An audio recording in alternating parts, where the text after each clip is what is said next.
Welcome to Here's How We Get There. It's the daily show filled with conversations about business and mental health in a down-to-earth style with real-world language. Now let's dive in with your co-hosts, Kenneth Shark-Kinney and Trey Tucker. All right, Trey, we've got another viewer question today. Patricia writes and says she does not want to take anxiety medicine. Obviously, there's a lot more detail to this, but what are your thoughts on what she could do to overcome this without taking medication? So first of all, for her or anybody in this situation, you got to do this in conjunction with your doctor. Don't just go on your own journey and go against whatever your doctor's saying or try to modify. Do this with your doctor. So first and foremost. And since I don't know Patricia personally, I'm going to give some general answers of what people in this situation might do along with their doctor. The first thing is, one of the things that keeps people's anxiety at a really high level is that they're scared of their anxiety.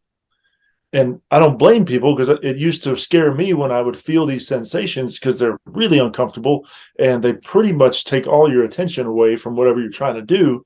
But if you can back up and actually realize that anxiety is really just an alarm bell, and those uncomfortable sensations are really just trying to get your attention. I mean, they're uncomfortable on purpose. It's like a check engine light in the car. You know, the light is not the problem, just like the anxiety symptoms aren't the problem. The light and the symptoms are trying to point you to check under the hood. So if you can take a few minutes and breathe deeply and just kind of check in with your body, and see if you can just kind of ask your body, hey, what are we feeling unsafe about? What do we think is a possible threat out there?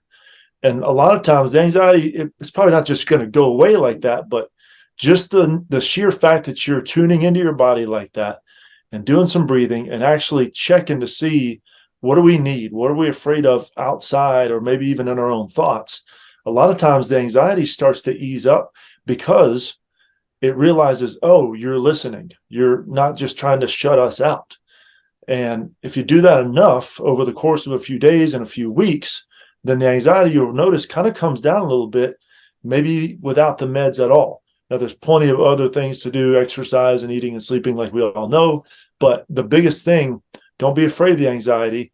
As a friend of mine, a co-host of the show, also says, if you dive deeper, or if you lean in, then you can actually see what's really causing the anxiety. Yeah, that's much better for my advice. Without knowing Patricia, I would have just told her to go to the beach. That would work too.